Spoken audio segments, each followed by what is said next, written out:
Pagkaraan ng 3 araw mula nung namitas ako rito na ipinrosen ko yung talbos, ito na ang itsura niya.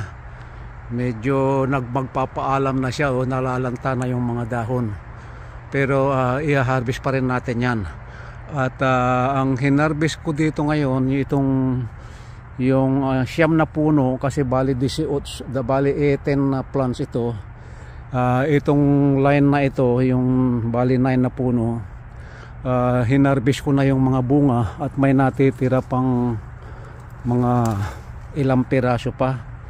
Ayan po, yan, kahit ayan, berde yan, yang, pero maanghang na po yan. Pero yung ito, katulad nito, hindi pa gaanong maanghang yan. Yung mga nangingintab, it's a shiny, it's meaning it's already maanghang. So pipitasin na po natin. Napitasan ko na itong yung 8 puno. So pipitasin na po natin kasi mamayang gabi mag J0 na.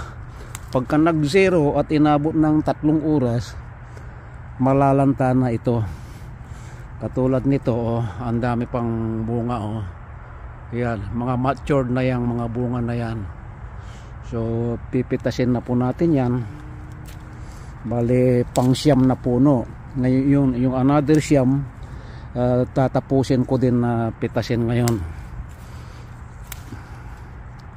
Marami tayong magagawa sa sili. At ito na po yung napitas ko dito sa isang line. Ito na po. So 2 bowl na. At ibubuhos na natin dito. Nako, marami na po yan. Tatapusin natin itong pang siyam na puno dito sa unang line. Yan, ang dami pa, okay.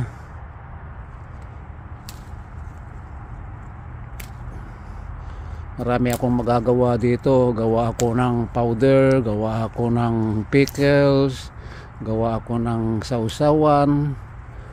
Di tamang-tama sa malamig na panahon. At hindi lang ito ang pipitasin ko sa araw na ito. Ngayon, araw ng Sunday. Ano ba ang pizza ngayon? 29 yata. Pag hindi ako nagkakamali.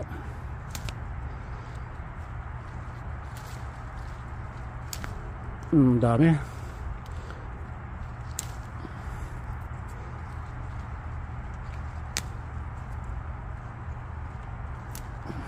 Ayan,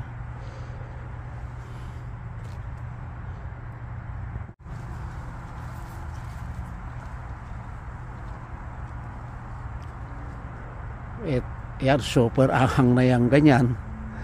Baka yung isa hindi mo kayang ubusin.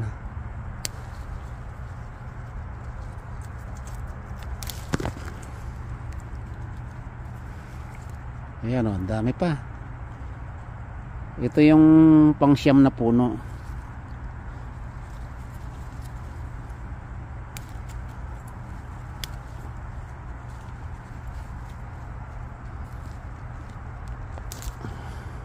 Yan, maanghang na po yan.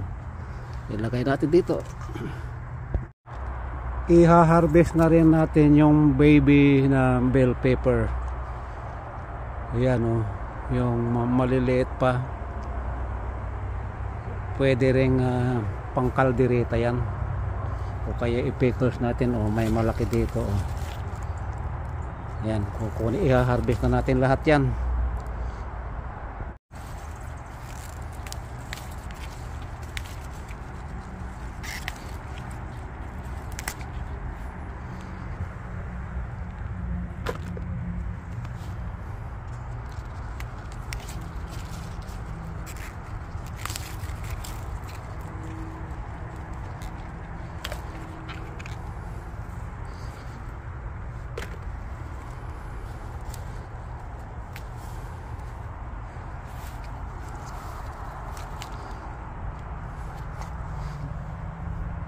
Ayun, malinis na. Yung iba na hinog nang nalaglag na nahinog. Yung iba na frozen na, oh, bulok na.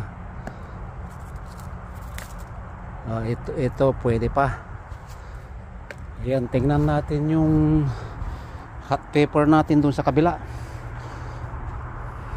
Ako, isang basket na yata.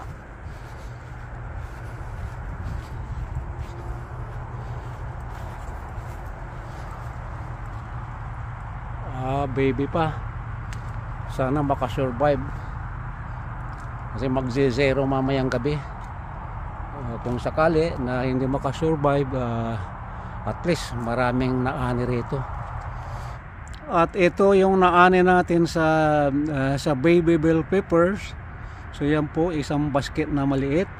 At saka dito naman yung talbos ng sili. Last harvest na po ito sa palagay ko, kasi magze-zero nga. At ito naman po yung hot pepper. Ayan po, napakarami po yan. So marami tayong magagawa. So yan ang harvest, or I can say second to the last harvest, kasi nga kahit na mag-zero, kung saglit lang yung pinag-anihan ay magdadahon pa. So let's see. So yan ang harvest sa ating hot pepper and bell pepper.